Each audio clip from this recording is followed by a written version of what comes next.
It's Tastepink, and I have this very detailed start to finish step-by-step crochet braid tutorial which details braiding patterns, knotless crochet methods, how to shape up your hair, maintenance and nighttime routines, as well as how to remove your crochet braids. This is everything you need to know and you don't want to miss it. And stay tuned for the special subscriber tribute at the end of this video.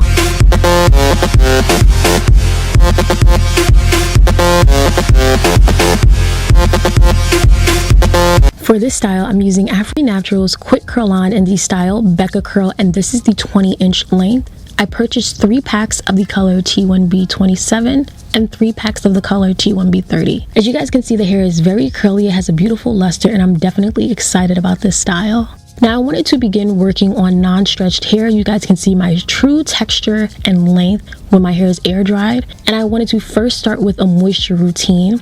And so I'm going to use my fingers to create a small section of hair. I'm using my fingers first to avoid unnecessary breakage, and then I follow up with a rat tail comb to neaten the part. Now this moisture routine is perfect for this protective style, especially when I'm on vacation. So I'm going in with avocado oil. This has monosaturated fatty oils that best penetrate the cortex to provide enhanced moisture. And next, I'm going to gently detangle from the roots to the very ends of my hair in small sections until the entire section of hair is complete. And with the oil moisturizer, which is one of my favorites, I'm adding this to the section of hair, especially the ends. My hair loves this. It starts to look shiny and just hydrated, which I love. And with the Murray's molding paste, this will act as a sealant. So any moisture that I supply to my hair, this product will help to seal it in and provide extended moisture over time. And now I'm going in to braid my hair. As you guys can see, the braids will not be perfect, but they will be fully functional and serve a purpose to anchor the synthetic hair. That is the biggest thing. Make sure to apply additional molding paste to the very ends of your hair because moisture must be contained in that area. I'm going to repeat this step for every braid that I do, every section that I create. This is critical. It may seem repetitive, but this is how my hair is continuing to grow and prosper. Again, don't be intimidated by the process of doing cornrows. It's pretty simple. I would say the only area in which you have to really focus on neatness or practicality is when you get to the center or the front portion of your head. You want these braids to be somewhat neat. If these are the only braids that are neat, that's perfectly fine, but this is for people who want to do the knotless method.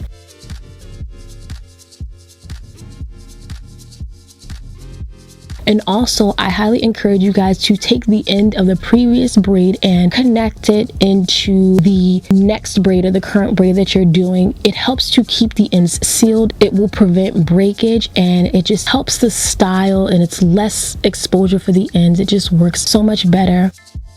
And right here at the midpoint near the crown, I'm connecting these 2 braids because this is where the middle part of my knotless crochet braids will be.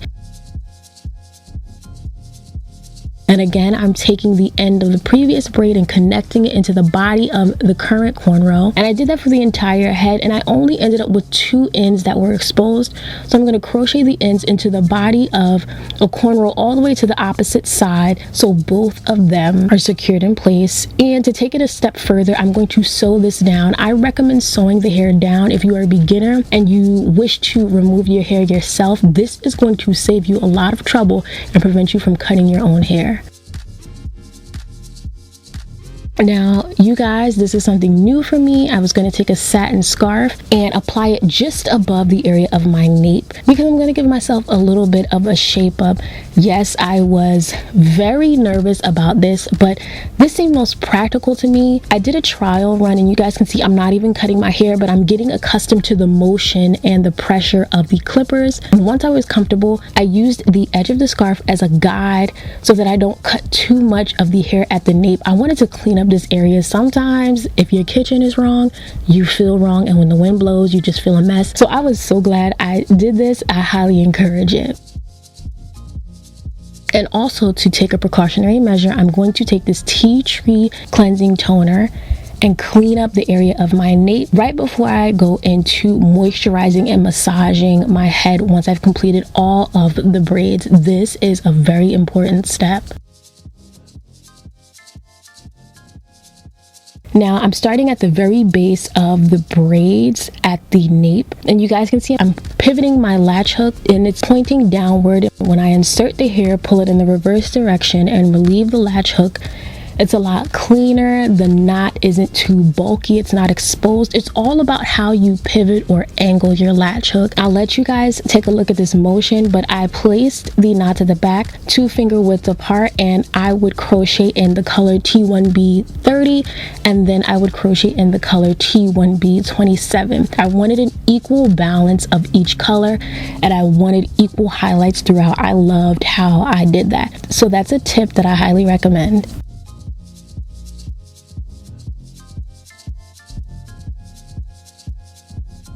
So once I finished an entire row, I went through and separated the curls slightly. You want to start at the very ends and pull apart some pieces sparingly. Be the judge of what's best. You may have to actually cut the ends of the hair to actually separate it, so keep that in mind.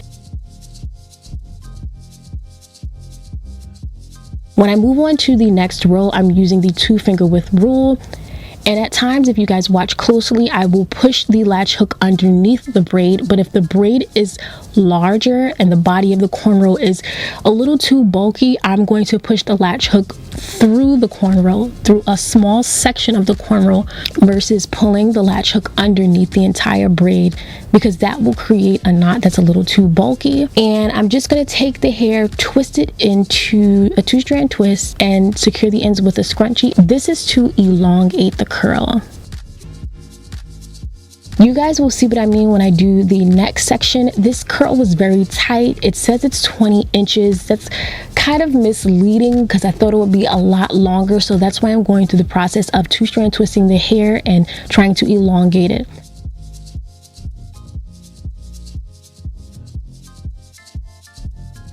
But this is what 4 packs of hair looks like, and I love the color distribution.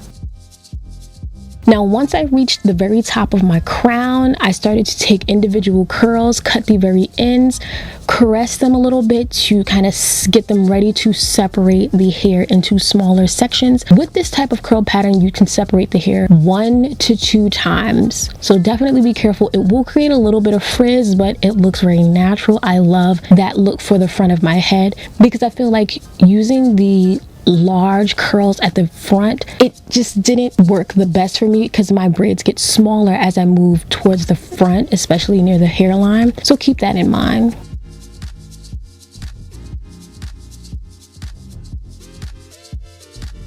Now, when it comes to the midpoint here, this is the knotless crochet method. You guys have seen this a number of times on my channel, and it's just a way in which you can disguise or hide the knots so they're not visible and you have a clean parting space.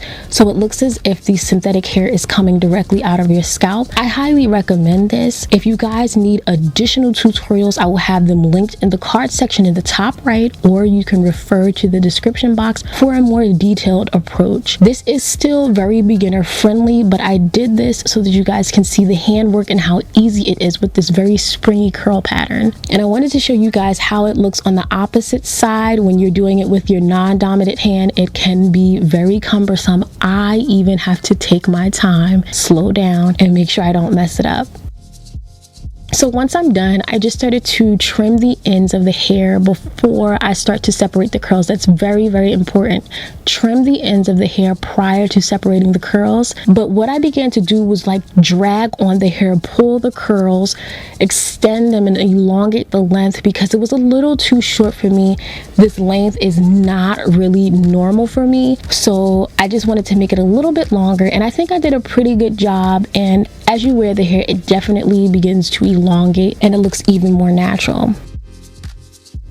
Now, as for a nighttime routine or a maintenance routine, I'm showing you guys to use a nozzle to apply your oil to get in between the cornrows, the sections that are sometimes hard to reach, because you want to supply that moisture to the scalp directly. Always massage the scalp with the oil. This is very important. And if you apply anything to the hair outside of water, let it be a lightweight foaming mousse. And you want to be light-handed with this, not too much product. And once you're going to bed, this is what the nighttime routine looks like. It's super simple. You want to go about achieving that pineapple look. So I'm doing the pineapple method without a scrunchie. I'm using a satin scarf to hold the curls in place. I want this very soft fabric against the curls. And I know that the hair is very voluminous, very bulky. So I'm going to take a hairnet to further contain the scarf, which will wrap around the curls and keep them in place so they maintain their luster, their volume, and their curl pattern. Now, let's say it's time for you to take out your braids. Moisturize your scalp, your perimeter hairline, your nape prior to doing this, because you will be tugging on the synthetic hair which is attached to your hair, so you don't want to increase the likelihood of breakage. So take a small section of hair contained within one braid. If you're a beginner, start small. And you're going to take your hair shears and bring it about a ½ an inch or an inch above the base of the synthetic hair. Point the scissors away from your actual hair always. You want to go horizontal or parallel to your hair, never perpendicular or in the direction of your own hair. And then you just can pull the knots away. It's super simple. Choose your approach based on your skill set. Don't try to do too much at once. Take your time. Removing your crochet braids can easily take anywhere from 10 to 15 minutes. If you are a beginner or if this is your first time, it can take you in ½ an hour, but still, that's not a lot of time and you'll have all of your hair intact, okay? This is why I told you guys to sew your hair down if you're a beginner and you're new to removing crochet braids.